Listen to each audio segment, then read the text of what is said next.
दोस्तों, so guys, अगर कोई भी रिलेशनशिप में स्टक है और उसको लगता है कि मैं क्या करूं, उनको उस रिलेशनशिप में रहने के बाद ज़्यादा एनजाइटी हो रही है जब वो रिलेशनशिप में नहीं थे उस और रिलेशनशिप में आने के बाद उनको ये लग रहा है कि मेरा इस रिलेशन में रहना सही है या गलत, क्योंकि अगला पार्टनर उनको उतनी प्रायोरिटी नहीं दे रहा जितनी वो एक्सपेक्ट कर रहे थे।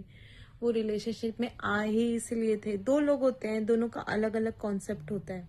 एक इंसान इसलिए रिलेशनशिप में आता है क्योंकि उसको लगता है कि मेरी लाइफ में सब कुछ तो बैलेंस है, बस एक चीज़ की कमी है, किसी एक पार्टनर की जिसके साथ मैं हैंग आउट करूँ, घूमने जाऊँ, अच्छा खाना खाऊँ बाहर, हम इंजॉय करें, मस्ती करें। उसको एक कंपेनियनशिप चाहिए होती है। और एक अदर पीपल होता है जो दूसरा पार्टनर होता है, उसको समवेयर क्लियरिटी नहीं होती, उसकी लाइफ में बहुत सारी चीज़ें होती हैं, वो हर चीज़ को मैनेज करने की कोशिश करता है। तो आपको क्लियरिटी होना बहुत ज़रूरी है। अगर आपका जो दूसरा पार्टनर है उसके पास बहुत काम है, लाइक वो हर चीज़ में बहुत बिजी है, कहीं ना कहीं उसकी लाइफ में रिस्पॉन्सिबिलिटीज़ बहुत ज़्यादा है एज कम्पेयर जो दूसरा पार्टनर है, वो उसकी एज सच कोई दूसरी रिस्पॉन्सिबिलिटीज़ नहीं है, उसको सिर्फ वो फ्री माइंड है, वो अपने पार्टनर को उसके उसके पास जितना भी टाइम है वो अपने पार्टनर को देना चाहता है। और अदर साइड जो दूसरा वाला पार्टनर है उसके पास बहुत सारी रिस्पॉन्सिबिलिटीज़ हैं। सो समवेयर ऐसी कंडीशन में आपको क्या करना चाहिए, पहले तो खुद से बात करनी चाहिए कि सच में आप ओके हो इस सिचुएशन से, कि आप कॉम्प्रोमाइज़ कर सकते हो। अगर आपके अंदर से आता है कि नहीं, मैं हमेशा वेट नहीं कर सकता या कर सकती हूँ, तो आपको उसके ऊपर एक सॉलिड आपको एक डिसीजन लेना पड़ेगा और खुद से बात करना पड़ेगा कि मुझे ऐसा रिलेशन नहीं चाहिए, I need to move on. And then just mutually discuss करो and just move on. Convince नहीं होना है। अगर आपने एक बार डिसाइड कर लिया कि मुझे ऐसी कंडीशन नहीं चाहिए, मेरे को हमेशा मांगना नहीं है रिलेशनशिप में, चाहे वो एफर्ट्स हो, चाहे वो टाइम हो, चाहे वो एनीथिंग हो। अगर अगला बंदा आपको वो आपकी एक्सपेक्टेशन के हिसाब से पूरा नहीं हो पा रहा, तो आप उस रिलेशनशिप से जितनी जल्दी हो सके निकल जाओ।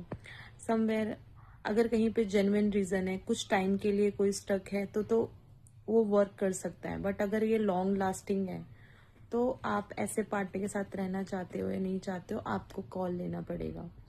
ऐसे ही दूसरा जो बिजी वाला पार्टनर है, उसके लिए मैं ये बोलना चाहूँगी, वो भी अपनी लाइफ में प्रायोरिटीज़ को एनालाइज करे कि मेरी लाइफ में अगर इतनी प्रायोरिटीज़ हैं, मुझे बहुत सारे अभी सारे टास्क पूरे करने हैं, तो मैं ऐसे रिलेशनशिप में ना जाऊं जिसमें जो मेरा पार्टनर है उसको बहुत सारे टाइम और इमोशनल हेल्प की ज़रूरत है।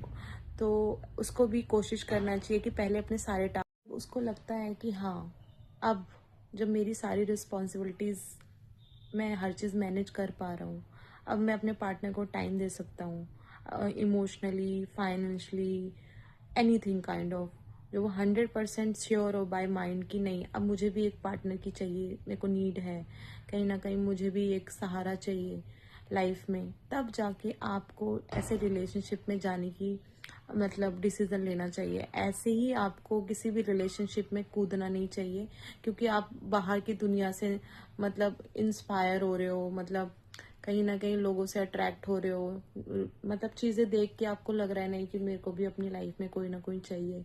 बट आपको देखना है कि आपकी अभी एट द टाइम आपकी कंडीशन क्या है, आप उस चीज़ को होल्ड कर सकते हो लॉन्ग टर्म के लिए। अगर नहीं कर सकते, तो मैं आपको एक ही सजेस्ट करूंगी आप लोगों को कि आप लोग ऐसे रिलेशनशिप में मत जाओ, बिकॉज इससे फिर अननेसेसरी जब आप दोनों समझ जाओगे तो आपको लगेगा कि हाँ, उसमें कोई एनजाइटी क्रिएट नहीं होगी।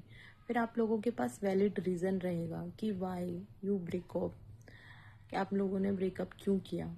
सो इसके इसके यही बेनिफिट है कि आप अंदर ही अंदर परेशान, एनजाइटी, डिप्रेशन, गुस्सा, मतलब फ्रस्ट्रेशन, किसी को दो मत, किसी से लो मत।